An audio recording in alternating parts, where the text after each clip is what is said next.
বন্ধুরা, বাংলাদেশ পুলিশে বিশাল একটি নিয়োগ বিজ্ঞপ্তি প্রকাশিত হয়েছে। তো এখানে অনলাইনে আবেদন শুরু হচ্ছে 1 জুলাই 2025 তারিখ এবং শেষ হচ্ছে 24 জুলাই 2025 তারিখ। তো আবেদন করতে কি কি যোগ্যতা লাগবে, কিভাবে আবেদন করবেন, তার বিস্তারিত এই ভিডিওতে আলোচনা করব। তো ট্রেনি রিক্রুট কনস্টেবল বা টিআরসি পদে নিয়োগের লক্ষ্যে জেলাভিত্তিক শূন্য পদের বিবরণ বাংলাদেশ পুলিশের ওয়েবসাইটে দেয়া আছে। তো এখানে বয়সসীমা হচ্ছে 18 থেকে 20 বছর। যে সকল প্রার্থীর বয়স 24 জুলাই 2025 তারিখে বর্ণিত সময়সীমার মধ্যে থাকবে, শুধুমাত্র তারাই আবেদন করতে পারবেন। এখানে শিক্ষাগত যোগ্যতা হচ্ছে এসএসসি বা সমমানের পরীক্ষা উত্তীর্ণ হতে হবে এবং জিপিএ কমপক্ষে 2.5 থাকতে হবে। জাতীয়তা বাংলাদেশি, বৈবাহিক অবস্থা অবশ্যই আপনাকে অবিবাহিত হতে হবে। শারীরিক মাপ এখানে উচ্চতা হচ্ছে পুরুষ প্রার্থীদের জন্য 5 ফুট 6 ইঞ্চি এবং নারী প্রার্থীদের জন্য 5 ফুট 4 ইঞ্চি। বুকের মাপ হচ্ছে স্বাভাবিক 31 ইঞ্চি এবং সম্প্রসারিত 33 ইঞ্চি। ওজন হচ্ছে বয়স উচ্চতার সাথে অর্থাৎ বিএমআই যে ক্যালকুলেশন আছে তার সাথে অনুমোদিত পরিমাপের হতে হবে। বয়স উচ্চতার সাথে অনুমোদিত পরিমাপের এই যে ওজনটা, এটি পুরুষ এবং মহিলা প্রার্থীদের ক্ষেত্রেই প্রযোজ্য। দৃষ্টিশক্তি উভয়ের ক্ষেত্রেই 6/6। তো অনলাইনে কিভাবে আবেদন করবেন? অনলাইনে আবেদন করতে হলে আপনাকে police.teletalk.com.bd এই ওয়েবসাইটে প্রবেশ করার পরে আপনি একটি লিঙ্ক পাবেন। সেই লিঙ্কে ক্লিক করে আপনি আপনার আবেদনপত্রটি সম্পন্ন করতে পারবেন।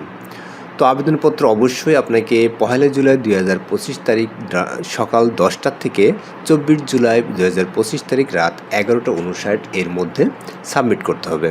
তো আবেদন করতে কত টাকা খরচ হবে?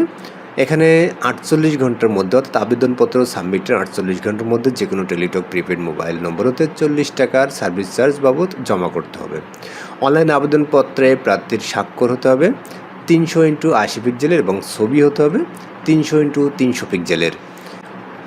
তো কিভাবে প্রার্থী নির্বাচন করা হবে? প্রার্থী নির্বাচনের ক্ষেত্রে এখানে প্রিলিমিনারি স্ক্রিনিং হবে। প্রথমে অনলাইন আবেদনকারী প্রার্থীদের মধ্যে হতে নির্ধারিত নিয়োগ বিধি মোতাবেক প্রিলিমিনারি স্ক্রিনিংয়ের মাধ্যমে নির্দিষ্ট সংখ্যক যোগ্য প্রার্থীদের শারীরিক মাপ ও কাগজপত্র যাচাইকরণ সহ শারীরিক সক্ষমতা যাচাই বা ফিজিক্যাল এন্ডুরেন্স টেস্ট বা পিইটি এর জন্য বাছাই করা হবে। এরপরে শারীরিক মাপ নেওয়া হবে, কাগজপত্র যাচাই করা হবে এবং ফিজিক্যাল এন্ডুরেন্স টেস্ট বা প্রিলিমিনারি স্ক্রিনিংয়ে বাছাইকৃত প্রার্থীদের বিজ্ঞপ্তিতে উল্লিখিত তারিখ, সময়, স্থানে শারীরিক মাপ, কাগজপত্র ও পিইটি টেস্ট অর্থাৎ দৌড়, push up, long jump, high jump, dragging, rope climbing এ অংশগ্রহণ করতে হবে। লিখিত পরীক্ষা, শারীরিক মাপ, কাগজপত্র যাচাই ও ফিজিক্যাল এন্ডুরেন্স টেস্ট বা পিইটি উত্তীর্ণ প্রার্থীদের বিজ্ঞপ্তিতে উল্লেখিত তারিখে বাংলা, ইংরেজি, সাধারণ গণিত ও সাধারণ বিজ্ঞানের উপর মোট 45 নম্বরের লিখিত পরীক্ষায় অংশগ্রহণ করতে হবে। এক্ষেত্রে উত্তীর্ণ প্রার্থীদের শারীরিক মাপ, কাগজপত্র যাচাই ও ফিজিক্যাল এন্ডুরেন্স টেস্ট এ ফলাফল প্রকাশিত হওয়ার পরে আপনারা টেলিটক প্রিপেড মোবাইল নম্বর হতে নির্মিত ধাপ অনুসরণপূর্বক লিখিত পরীক্ষার ফি বাবদ 120 টাকা জমা করে লিখিত পরীক্ষার প্রবেশপত্র সংগ্রহ করতে হবে। এরপরে শারীরিক মাপ, কাগজপত্র ও ফিজিক্যাল এন্ডুরেন্স টেস্টে উত্তীর্ণ প্রার্থীরা কমপক্ষে 120 টাকা ব্যালেন্স রয়েছে এমন টেলিটক প্রিপেড মোবাইল নম্বর হতে 2টি SMS সেন্ড করতে হবে। প্রথম SMS-এ TRC স্পেস ইউজার আইডি লিখে 16222 এই নম্বরে সেন্ড করতে হবে। দ্বিতীয় SMS-এ যে কোড নাম্বারটি বা পিন নাম্বারটি আপনাকে দেবে সেই পিন নাম্বারটি লিখে এরপরে TRC space yes space pin number এবং সেন্ড করতে হবে 16222 এই নাম্বারে। তো দ্বিতীয় SMS-এ আপনাকে TRC space yes space pin নম্বর লিখে 16222 এই নম্বরে সেন্ড করতে হবে। সেন্ড করার পরে আপনাকে একটি ইউজার আইডি এবং একটি পাসওয়ার্ড দেবে, যেটি সংরক্ষণ করতে হবে। তো ইউজার আইডি এবং পাসওয়ার্ডটি পরবর্তীতে প্রবেশপত্র উত্তোলনের জন্য ব্যবহার করতে পারেন। এরপরে মনস্তাত্ত্বিক ও মৌখিক পরীক্ষা, লিখিত পরীক্ষা উত্তীর্ণ প্রার্থীদের বিজ্ঞপ্তিতে উল্লিখিত তারিখের 15 নম্বরের মনস্তাত্ত্বিক ও মৌখিক পরীক্ষায় অংশগ্রহণ করতে হবে। এরপরে প্রাথমিক নির্বাচন, প্রতি জেলায় নিয়োগযোগ্য প্রকৃত শূন্য পদে কোটার অনুকূলে সরকার কর্তৃক জারিকৃত বিদ্যমান কোটা পদ্ধতি অনুসরণপূর্বক লিখিত এবং মনস্তাত্ত্বিক ও মৌখিক পরীক্ষায় প্রাপ্ত নম্বরের ভিত্তিতে মেধাক্রম অনুযায়ী প্রার্থীদের প্রাথমিকভাবে নির্বাচিত করা হবে। তো এরপরে স্বাস্থ্য পরীক্ষা ও পুলিশ ভেরিফিকেশন হবে, চূড়ান্তভাবে প্রশিক্ষণ অন্তর্ভুক্তকরণ করা হবে। এরপরে প্রয়োজনীয় সনদসমূহ আপনাকে চেকিং করা হবে। এরপরে প্রশিক্ষণের জন্য আপনাকে ডাকা হবে।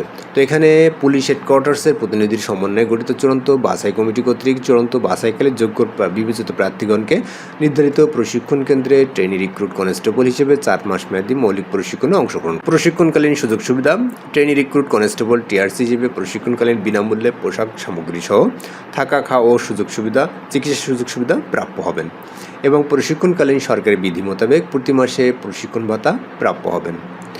এরপরে নিয়োগ ও চাকরির সুবিধা হচ্ছে আপনাকে 2015 এর পে স্কেল অনুযায়ী 17তম গ্রেডে অর্থাৎ 9,000 থেকে 21,800 টাকা এই স্কেলে আপনাকে নিয়োগ প্রদান করা হবে এবং বিধি মোতাবেক প্রাপ্য অন্যান্য ভাতাদি প্রদান করা হবে। তো নিয়োগপ্রাপ্তদের যে কোনো জেলা বা ইউনিটের শূন্যপদের বিপরীতে বদলি করা হলে তারা উক্ত জেলা বা ইউনিটে কনস্টেবলের শূন্যপদে যোগদান করতে বাধ্য থাকবেন। তো শারীরিক মাপ, কাগজপত্র যাচাই ও পিইটি টেস্ট বা লিখিত পরীক্ষা, মনস্তাত্ত্বিক ও মৌখিক পরীক্ষার সময়সূচি এভাবে দেয়া আছে। জেলার নাম এখানে মাদারীপুর, কিশোরগঞ্জ, রাঙামাটি, ব্রাহ্মণবাড়িয়া বা যে জেলাগুলো দেখতে পাচ্ছেন এখান থেকে 10, 11, 12 আগস্ট 2025 খ্রিস্টাব্দ তারিখে সকাল 8 ঘটিকায় শারীরিক মাপ ও কাগজপত্র যাচাই এবং পিইটি টেস্ট হবে। লিখিত পরীক্ষা হবে 23 আগস্ট 2025 তারিখ 10 ঘটিকা এবং মনস্তাত্ত্বিক পরীক্ষা হবে বা মৌখিক পরীক্ষা হবে 31 আগস্ট 2025 10 ঘটিকা। এরপরে সাতক্ষীরা, নওগাঁ, জয়পুরহাট, পঞ্চগড়, হবিগঞ্জ, নেত্রকোনা সহ বাকি যে জেলাগুলো আছে এখান থেকে 13, 14 এবং 15 তারিখে 8 ঘটিকার সময় শারীরিক মাপ, কাগজপত্র ও পিইটি টেস্ট হবে। এরপরে লিখিত পরীক্ষা 29 তারিখ। এরপরে মনস্তাত্ত্বিক পরীক্ষা হচ্ছে 6 সেপ্টেম্বর। এরপর নারায়ণগঞ্জ, মুন্সিগঞ্জ সহ বাকি যে জেলাগুলো আছে এদের শারীরিক মাপ ও কাগজপত্র এবং পিইটি টেস্ট হবে 17, 18, 19 তারিখ। লিখিত পরীক্ষা 4 এবং মনস্তাত্ত্বিক ও মৌখিক পরীক্ষা 12 তারিখ। এরপরে নোয়াখালী, বাগেরহাট, যশোর, রাজশাহী, ঠাকুরগাঁও, নীলফামারী, মৌলভীবাজার, নরসিংদী, চাঁদপুর, চট্টগ্রাম, কুষ্টিয়া, মাগুরা, পাবনা, রংপুর, পিরোজপুর ও বরিশালে হবে 21, 22 ও 20 তারিখ সকাল 8 ঘটিকায় এবং লিখিত হচ্ছে 10 তারিখ এবং মনস্তাত্ত্বিক ও মৌখিক পরীক্ষা হচ্ছে 18 সেপ্টেম্বর। তো এটি ছিল বাংলাদেশ পুলিশে ট্রেনি রিক্রুট কনস্টেবল পদে নিয়োগ বিজ্ঞপ্তির বিস্তারিত। আপনারা যথাযথ সময় বা যথেষ্ট সময় হাতে রেখে অবশ্যই আবেদনপত্র সাবমিট করে ফেলবেন। তো আপনারা যদি ট্রেনি রিক্রুট কনস্টেবল পদে আবেদন করতে চান তাহলে আজকের বিজ্ঞপ্তিটি আপনাদের অত্যন্ত কাজে দেবে। তো সবাই ভালো থাকবেন, সুস্থ থাকবেন এই প্রত্যাশা এখানে শেষ করছি। আল্লাহ হাফেজ।